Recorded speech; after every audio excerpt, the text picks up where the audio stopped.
Welcome to Employing Differences, a conversation about exploring the collaborative space between individuals.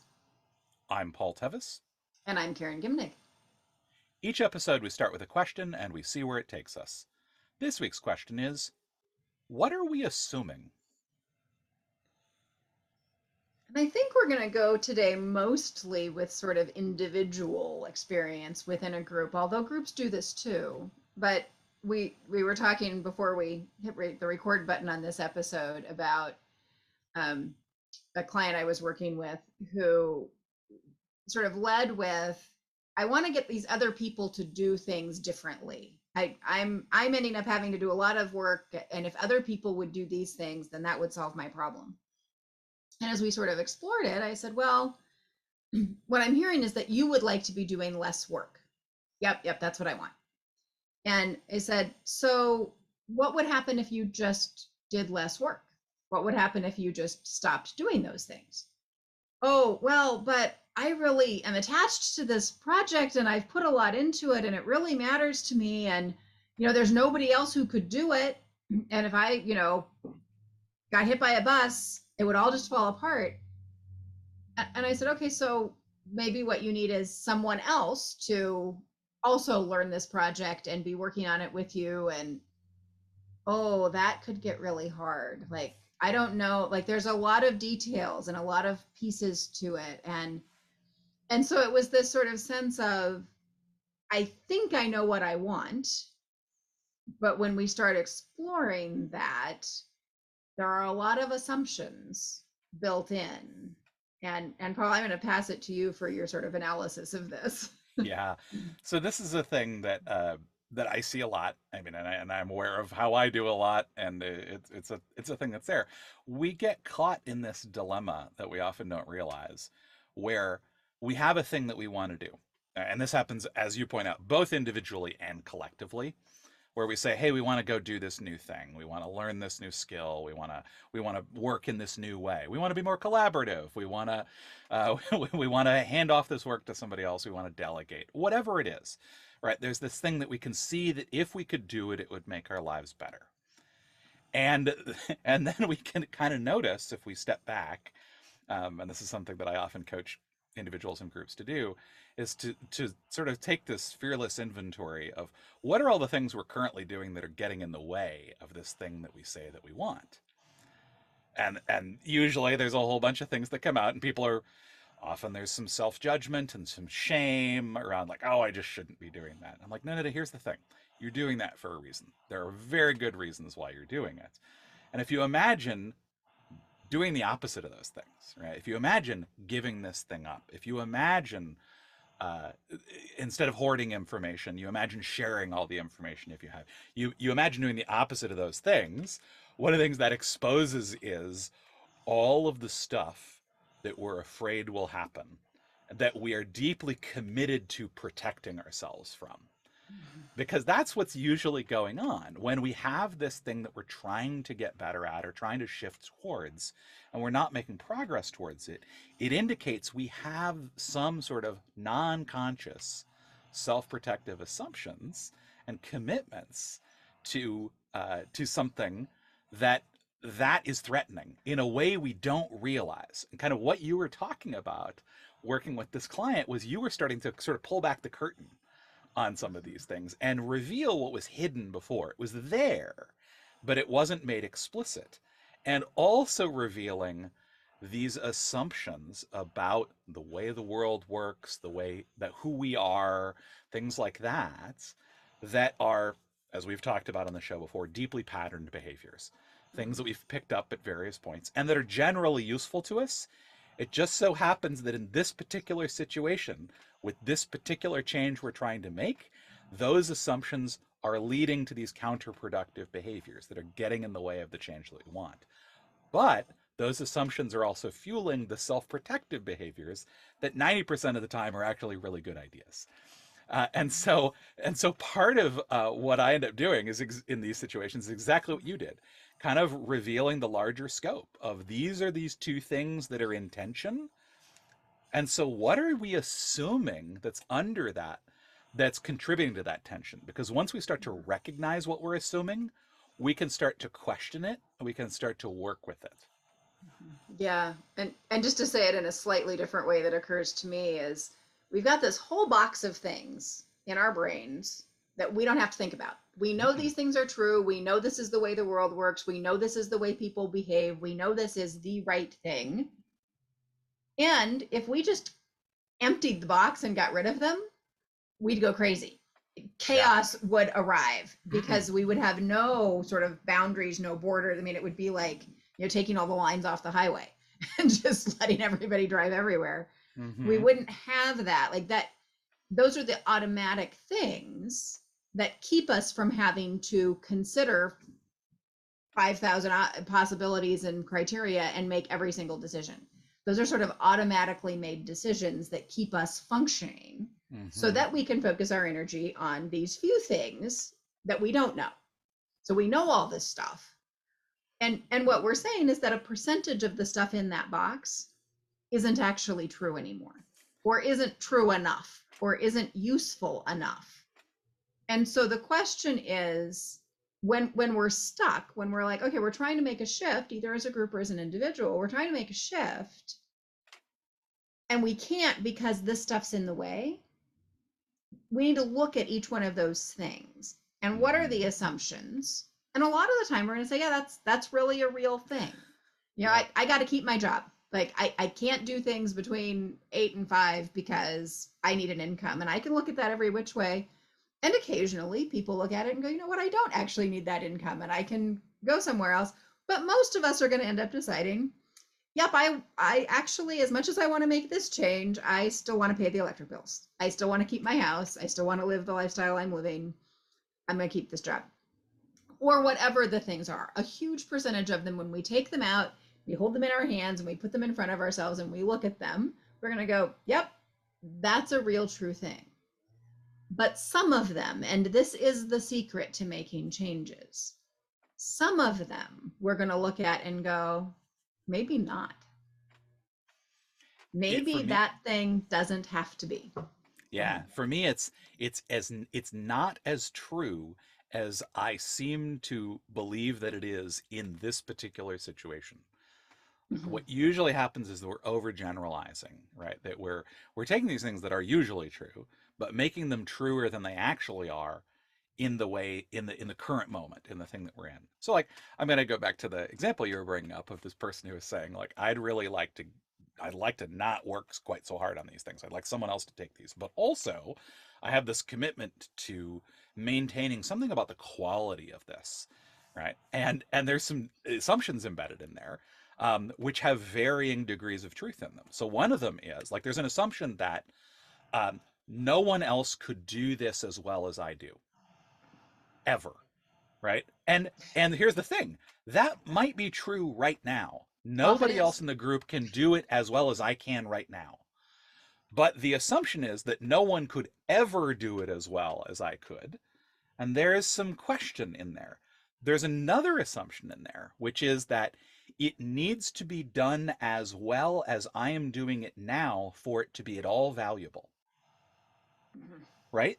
That that's an assumption, right? And that may or may not be true. Where we get stuck is this idea that we simply believe these things are true. We don't question them because they're usually non-conscious, right? We're not talking about them. We're not bringing them up. And so in the situation you were talking about, we're bringing this thing forward and saying, so it seems like this is at play. That's a place where we can start to interrogate it and go, huh, maybe it's not as true as I seem to be behaving as it is. Because that's the other part is that we can say, oh, I don't actually believe that, but all of our behaviors are imply that we are acting as though that it is true. And that's often where that place of shame and self-judgment comes in, where it's like, I don't actually believe this, why do I keep doing this thing? It's Mhm. because there's some deep pattern to behavior that keeps showing up around it. And so we need to kind of loosen the grip those assumptions have on us, not throw out the box, as you point out, because we become non functional if we do that, but just kind of go, in this particular situation, how can I see that these assumptions have me? It's not that I have them, they've Right. got me. Mhm. Yeah. A place saw it happen in my life was raising my kids. Hmm. And I had a child who was really resistant to anything like traditional schoolwork. And I'd been a public school teacher. So, I knew how to teach reading. We decided to homeschool partly because this was a kid who really hated school, didn't want to be there. Um, and I just kept throwing those phonics in front of him, and I'm using all of my, you know, teacher school methods. And okay, so it's not phonics, maybe he's going to be a sight word kid, but he has to work on reading because he has to learn to read. And at some point I came across a statistic that, or reminded myself, I think it had been in teacher school, that actually there is no correlation between the age at which a person learns to read and how well they read. And that this societal norm of kids should be reading by kindergarten or kids should be reading by a certain age, that like I was working that assumption, and I just kept trying to get him Mm. to do things that he didn't want to do. And he was my absolute best teacher in life ever because he resisted that stuff, and he just wasn't going to let me go along, push him in that direction. He knew it wasn't right. And then at some point he was about 7 and had never read a sentence really in his life, and got interested in comic books and started reading Calvin and Hobbes. And 3 months later, he was reading Narnia. And the kid was a phenomenal reader and ended up with an incredible vocabulary because I let myself let go. Like I went, okay, it'd be great if he learned to read. And that's the thing a lot of kids do. And that's the thing our society does. And it's the thing I know how to do. Like there's all these reasons. But this kid isn't willing to do it. And I'm not willing to do what it would take to make him do it. Like, he is more willing to resist than I am willing to force or enforce. And I'm just going to choose to trust. Like, I'm going to let go of the assumption that spending time learning to read is important in the life of a 6-year-old and say, okay, I'm going to unlearn that lesson that was so deep in me, that was that assumption, and Hmm. say, for my situation with my kid, that's not actually how this is going to work. And at some point, I think he'll learn to read. But that was a letting go. And I didn't let go of everything I'd ever believed about parenting. Right. I didn't let go of reading to him. I didn't let go of offering him, we went to the library still. Like there were lots of things that I believed were good that I kept doing. But that one piece about he has to work on it every day and in some kind of program and in some structured way, just let it go. And what that really points to is, I mean, kind of where those assumptions come from is things that have worked, right? Things that have been useful to us in the past. You're like, hey, you said, I was a teacher. I know all this stuff. I did these things. It was useful, right? And so again, that's that place of overgeneralizing, right? I had this belief. I applied it in these situations. It was valuable to me in this way. Therefore, it's universal. Therefore, it applies to all people everywhere throughout all time, right? And one of the things that I tend to do when I work with clients around this kind of thing is I do that like blanket overgeneralizing, blow it way up sorts of thing, because when we see that, like when we notice that and somebody else is doing it, because it's way easier for someone else who doesn't have that assumption Mm-hmm. um, to sort of point out that there's an even bigger, more ridiculous version of it than the one we carry. It can sometimes help us go, oh, actually, there is a smaller version of this. And so, kind of what you were saying there, it's like you didn't let go of everything, right? You didn't say, like, I'm just going to abandon all of my assumptions about my responsibility as a parent, Right. right? I'm just going to say, maybe in this particular situation, this particular belief about reading, maybe it doesn't apply. What happens if I just run the experiment? What happens if I try it? And to be fair, that's a risky assumption to test. Like the experiment you ran, super risky, right? Because I also imagine there's deeper assumptions under that, right? Where it's like, if your child is not reading by age 7, you are a terrible parent, right? And you're a horrible human being. Like those are ginormous assumptions. Like that's where we really get stuck in some of these is um, there are a lot of these deep assumptions about how we derive our worth as human beings that we often don't recognize that are coming up. That those are the ones that when we can start to relax a little bit more, what it does is it opens up a whole realm of possibilities. Because the thing about overgeneralizing these assumptions is they limit what we're able to do. They close off parts of the world to us. And when we're able to notice them and step back and sort of right size them, again, it's Mhm. not that they're wrong. It's that they're not actual size. We've blown them up. And if we can Mhm. kind of right size them, that gives us way more opportunities for action, way more opportunities for doing things that were closed off to us before, both as individuals and as groups. Mhm. Yeah, and I'm glad we're getting back a little bit to groups because I think a place that this applies in groups is that when groups are stuck, it's Mm-hmm. highly likely that individuals are stuck in this dynamic. Mm-hmm. Particularly if you're stuck on, like, I just don't understand, like, why are they resisting this thing? And and especially if you're in the space of like assumptions that are commonly held. I've seen groups tangle over, everybody, every team, every subgroup has to post the agenda a week before their meeting so that people will know. There are people who don't work that way. Like, there are Mm-hmm. meetings that happen, we get to the meeting and then we make the agenda. But it's said in such a way with this assumption that Mm-hmm. this is what a responsible team would do, and this is Right. what makes for good collaboration, and this is what, this is what's good in the world. And it probably is for someone, like the person proposing it, it probably does work for them, Mm-hmm. and they're making assumptions that it works for everyone and that it's the best way to run a meeting and so on and so forth. And there's a fair chance that the other side of that doesn't get said. And this is where you want to have that culture of curiosity, the culture of Mm-hmm. feedback, the culture where people can say Mm-hmm. what they're feeling. Because you've got, I can kind of guess that in any room where somebody is saying, okay, we should have a policy that every agenda has to be posted a week before, there is someone in the room who would be held by that rule, sort of shrinking and going, oh, I hate this job. I don't want to do this. This is like their motivation and buy-in is tanking, Mm-hmm. but they aren't saying it. Mm-hmm. And so if we can get good at going down a layer and asking about assumptions and getting curious about, so what's useful about posting the agenda in advance, Mm-hmm. and what does it cost? Because this is one of the things that we assume that it's necessary without weighing it against what it costs to do it. And so if we can start looking at, okay, what's useful about that? Why would we need it? And then what does it cost us to have it? And how do we prioritize the benefits from the costs?